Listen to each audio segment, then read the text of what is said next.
Welcome back to the latest episode of the Trump tariff roller coaster ride, because that's what I feel like we're on this morning.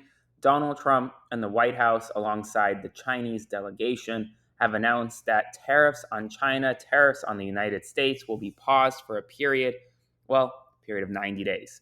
We're in the next iteration of this complete roller coaster ride when it comes to tariffs. So, as you know, the United States has imposed 145% tariffs on Chinese exports. China had imposed 125% tariffs on United States exports. Well, now, today, the two parties have agreed to slash tariffs by 115% for a period of 90 days, which means that United States tariffs on Chinese exports will go from 145% to just 30%. Chinese tariffs on United States exports will go from 125% to just 10%. And this will happen for a period of 90 days. This comes after lengthy talks in Geneva, Switzerland, between Scott Bessent, the United States Treasury Secretary, and the Chinese Vice Premier. The Chinese delegation left yesterday or over the weekend, and now we have some semblance of a deal. Now, there are a lot of more contours to this, but before I continue, a lot of folks have asked how you can support my work. Click the button below, become a paid subscriber to my Substack today, or consider sending a one-time donation via Venmo to Aaron-Parnas. They want to silence me. I'm not going anywhere. I'm going to continue fighting back with your support. So, folks, this 90-day tariffs pause essentially will allow the two sides to negotiate a more fulsome trade agreement. But it's not lost on a lot of us of how we got here. Donald Trump created this man-made crisis where Chinese goods were no longer coming into the United States. Prices were rising by imposing these tariffs in the first place, going back and forth with the Chinese government, increasing tariffs from initially just about 10-15% all the way to 145%.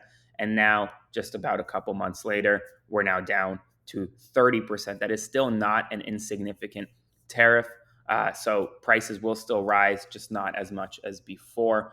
Trump raised the tariffs globally, but the markets, including the bond market specifically, which the United States relies on to fund our debt, pushed back and now has forced him to retreat.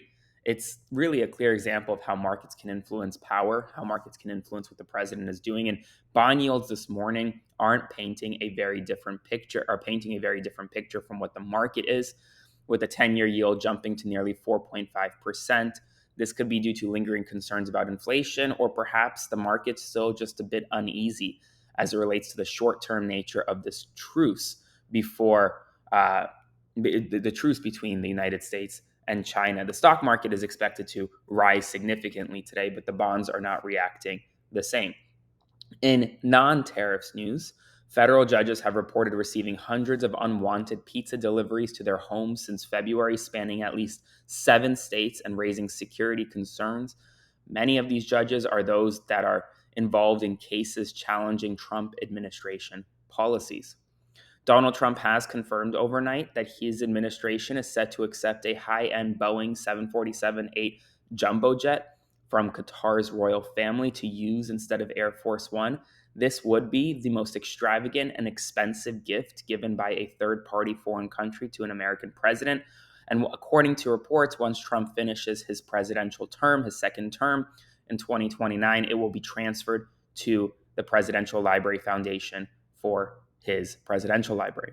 But some of Donald Trump's own staunchest supporters are strongly criticizing his decision to accept this from Qatar. Conservative activist Laura Loomer, who plays a big role in Trump administration staffing, she single-handedly was the reason that Mike Waltz, the national security advisor, and his deputy are no longer in their positions. Well, she said that she would take a bullet for Donald Trump, but that this was a bad move. She warned that accepting the $400 million gift would seriously damage the administration's reputation, saying she's deeply disappointed despite her continued support for Donald Trump. This week is a big week at the United States Supreme Court. The Supreme Court is set to hear the birthright citizenship case. There is deep division within this court, but remember, birthright citizenship is a right guaranteed by the 14th Amendment to the United States Constitution. It is specifically written into the Constitution. It has been enumerated, and we'll see whether or not this Supreme Court upholds that right, or whether or not we are about to see a landmark shift in a definition of birthright citizenship, allowing the Trump administration to essentially remove citizenship from those born in the United States of America to two undocumented parents. Donald Trump today will be announcing or signing an executive order that will upend the pharmaceutical industry, reviving his earlier, quote, most favored nation policy, which would require the United States to pay no more for medications than the lowest price paid by any other country.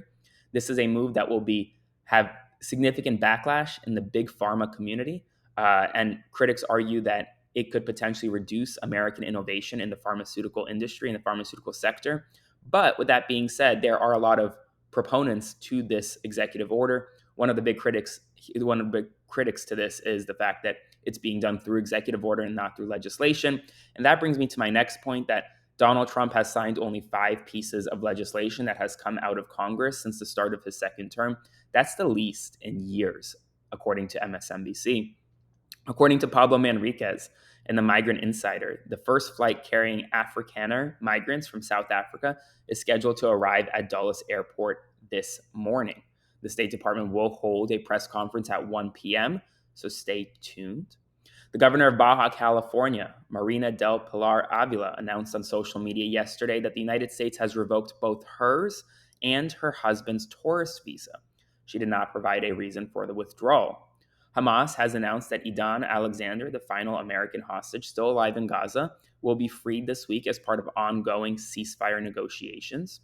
The Congressional Budget Office, which is a nonpartisan budget office, has informed the public, and after Democrats requested, that proposed Republican changes to Medicaid and the Affordable Care Act would result in 13.7 million people losing their health insurance coverage. That's millions of folks, and this is all part of the budget reconciliation process. Right now, both sides, or rather, the Republican Party is looking to pass Trump's budget bill. And as part of this budget bill, it would require Republicans to essentially slash hundreds of millions of dollars in federal funding. And where they're slashing from is Medicaid, is healthcare. So we'll see what actually passes. But right now, their policy proposals could lead to over 10 million people losing health insurance. Michelle Lujan Grisham criticized the Republican effort to cut Medicaid, calling it a disaster, saying, quote, people will die, children will die. She is the governor of New Mexico. And Ukrainian President Volodymyr Zelensky announced that he will travel to Turkey this Thursday to meet with Russian President Vladimir Putin. It's unclear whether or not Putin will meet Zelensky there.